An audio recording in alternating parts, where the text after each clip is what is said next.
I'm Chronix from the most extreme wrestling, and this is your Smackdown review for April 27th, 2012 from Grand Rapids, Michigan. This is the very last Smackdown before Extreme Rules this Sunday.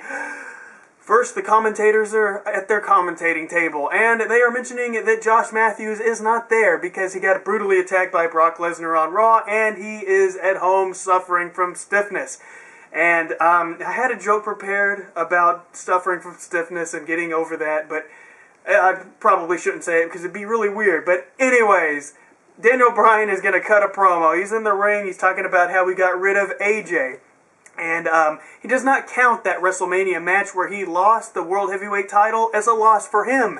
He blames AJ for that loss. So it is AJ who lost that match, not Daniel Bryan.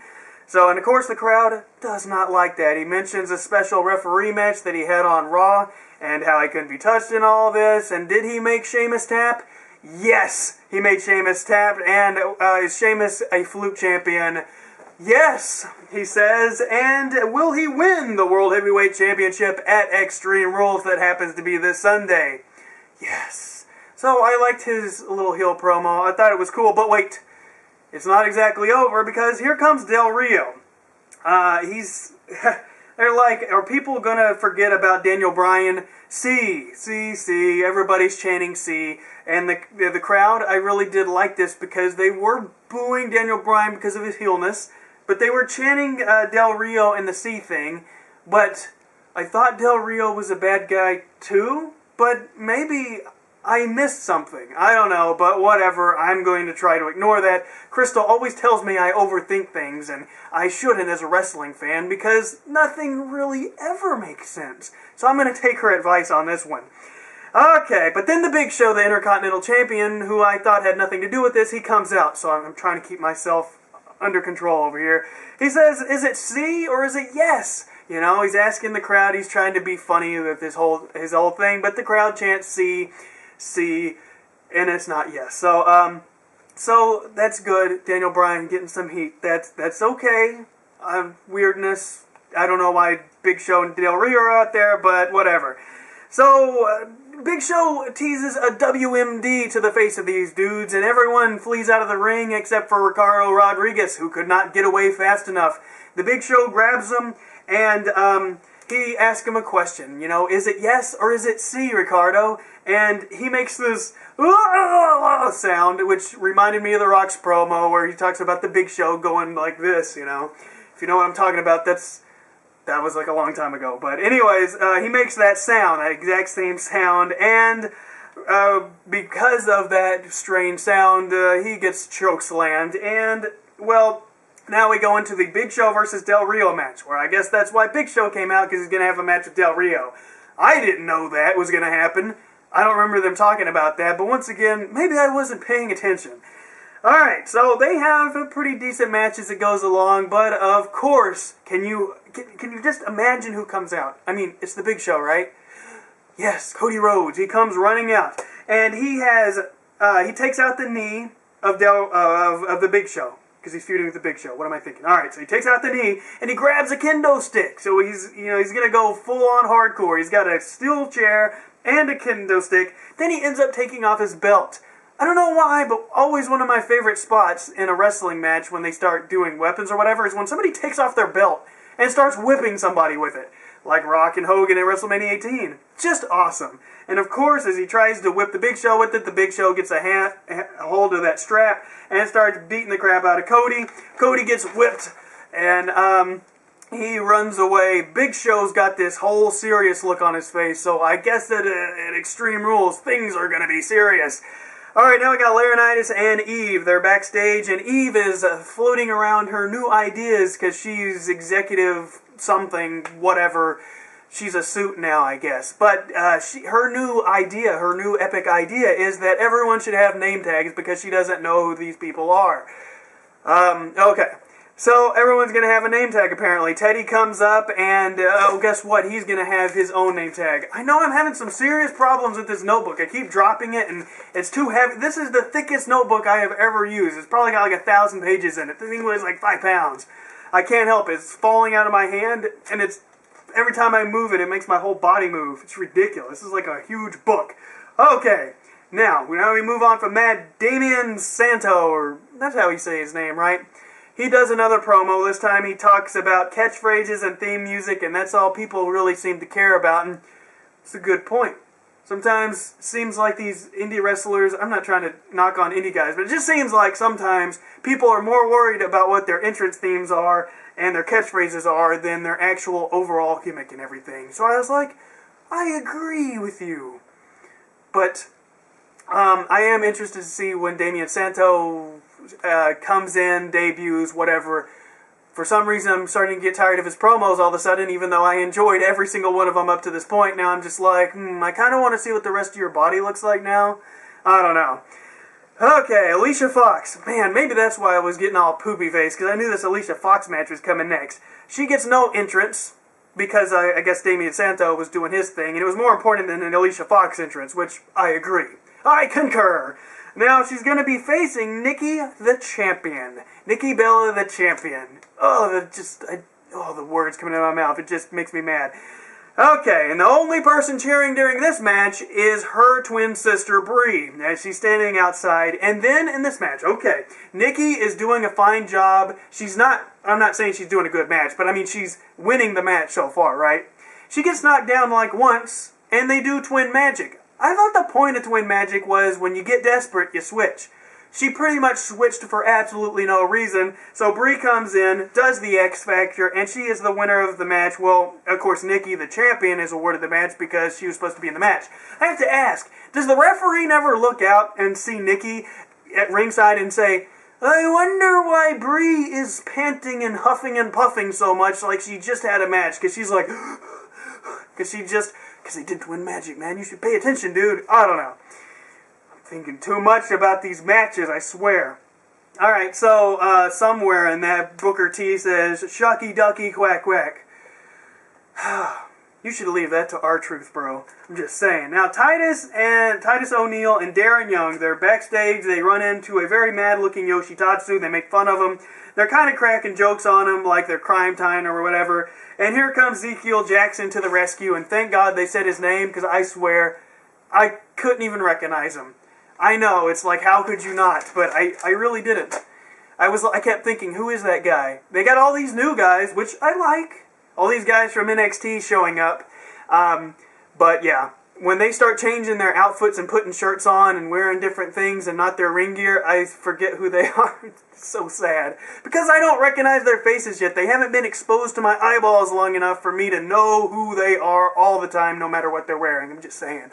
Now, Teddy Long is now a cleaning lady, and he's wearing a giant name tag on his shirt. Kind of like the Mrs. name tag, but larger. Alright, Oksana comes in with the mood lighting and the song.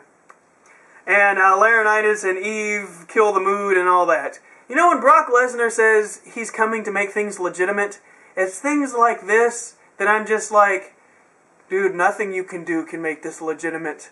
I mean, come on. You have to start from the ground up, but whatever. I think that most people ignore these little skits on Smackdown. I don't really know anybody who loves the mood lighting and the stupid music in Oksana. Maybe she has her fans, but I'm not one of them. Alright, so Ezekiel Jackson and Yoshitatsu versus Darren Young and Titus O'Neil.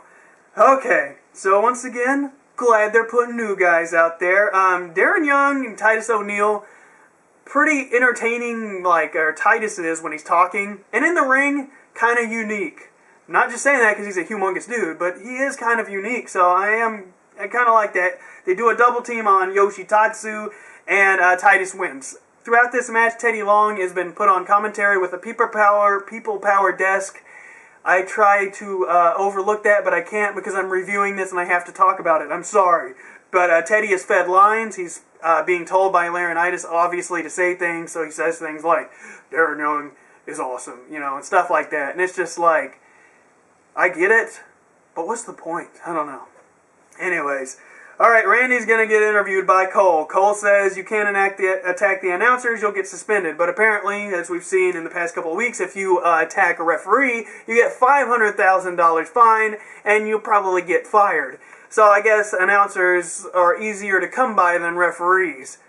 Anyway, so Extreme Rules, he's gonna beat Kane. You know, he got beat in a one-on-one match, but this is Extreme Rules. This is gonna be like an Anywhere Falls Count match or something like that. So he's definitely gonna beat Kane in this one.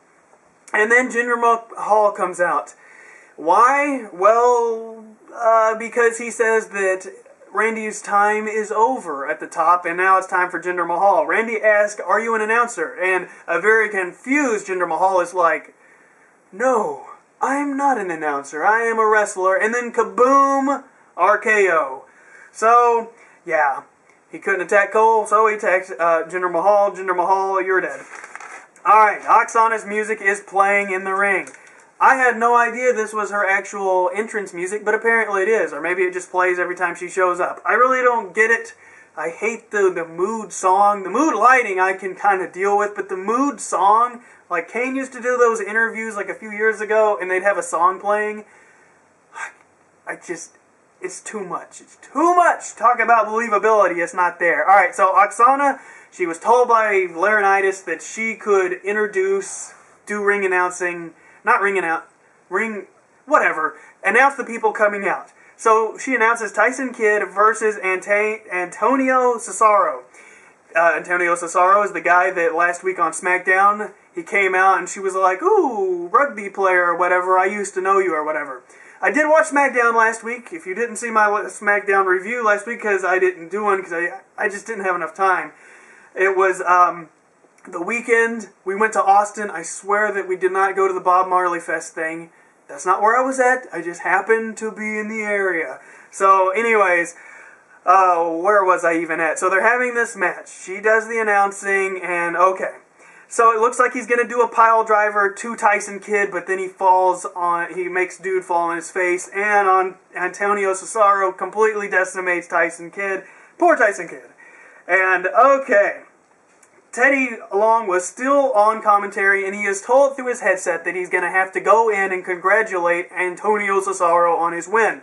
Oksana obviously loves this dude, and, you know, Teddy Long is very upset because he's losing his little girlfriend Oksana, that every time her music plays, he's all googly-eye and everything. So he goes in, raises his hand, Oksana proceeds to make out with Antonio, and Teddy gets a super sad face, as I love how, I think it was Cole, mentions that he's a grandpa. Why is he so upset about this? This is ridiculous. Cole, I think you're talking too much and you're exposing this. So, okay. Now, it is Cody Rhodes versus Khali. Cody Rhodes has been killing Khali, apparently, you know, before matches and stuff, like last week on SmackDown, putting him to waste and everything, but Cody tries to ground Khali, keeps him on the ground for a whole second, and doesn't last too long as Khali overpowers him and does the Punjabi plunge to the Great Khali, and the Great Khali walks away with the victory. Cody Rhodes, he loses. Alright, so now, we got Abraham Washington backstage. He's talking to Epico and Primo and Rosa, telling him that he needs to be like their manager. They're helping him out with their booking, their marketing. I mean, the whole 9 yards, trying to help him out with that. And then Ryback comes in. Ryback, he looks at all of them, kind of walks off, and then Abraham Washington, whatever his name is, starts trying to chase after him because he needs this. He wants to be the manager of this guy because obviously this guy's going to go places. Water break. Now. Man, I really needed that. Oh my gosh. Now, it's going to be Jobber of the Week Jacob versus Ryback. Jobber of the Week says that he is not going to lose like all these other jabrones. He's going to beat Ryback. And of course, this guy looks like 100 pounds of crap. And obviously he's going to lose. So Ryback comes out and he does this big boot. He not only big boots this dude, he big boots him and then stands on the guy's throat. Awesome.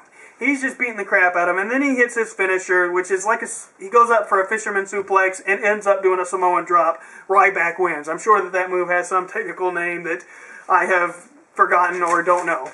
But whatever. It's nothing new. At least I know my moves better than Booker T. I can always have that deep down in my heart. I'm just saying. So there's an interview with AJ, and she doesn't say anything. Caitlyn tries to help, and because she's like her friend or whatever from NXT.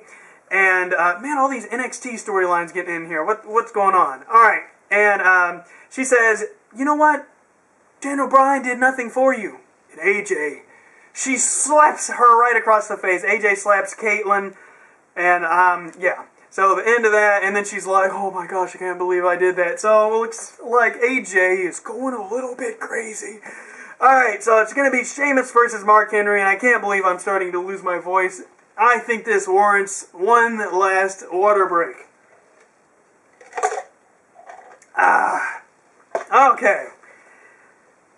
Sheamus is the World Heavyweight Champion, and he's going against Mark Henry. Alright, so this match, pretty good. I like seeing Mark Henry in there. Obviously, this isn't the exact same kind of match that's going to be happening at Extreme Rules because he's going to go against Daniel Bryan. Daniel Bryan's a submission guy. Mark Henry is a big, humongous behemoth man. So after a while, he finally gets the big boot, and he gets the win. Sheamus wins. Daniel Bryan comes out of the curtain, or out of the screen, whatever it is now, and stands up there and claps. And then I heard some no chants in the crowd, some kind of mixed reaction chants. I don't know if they really knew what they wanted to chant. Sheamus gets on the microphone and he talks about the 18 seconds, gets the 18-second thing, getting it chanted in the crowd. And he's going to kick Daniel Bryan's arse at the pay-per-view. So I'm sure that everyone lays down their $50 now that Sheamus has said that. And Sheamus starts the, "Am I going to do this?" Actually, that's what he says. "Am I going to kick your arse?" That was the big money line, right?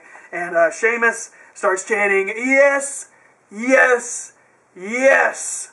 Crystal and Chronix. We're going to be doing our predictions and scenarios. We actually recorded it yesterday, but my editing program is taking so incredibly long to save it. I will be uploading this, and then soon enough, that will be up. It'll probably be up within, I don't know, like 8 hours of this video being uploaded. So I hope that you guys go there and watch that for our predictions and scenarios. I couldn't keep Crystal from ranting. It was driving me crazy. She was going off on crazy tangents. But see, no Crystal here. We are all alone, man. I can say and do whatever I want. I can say that Daniel Bryan promo was awesome and get away with it. Anyways, see you guys later. Smackdown. It's over. And so is this review.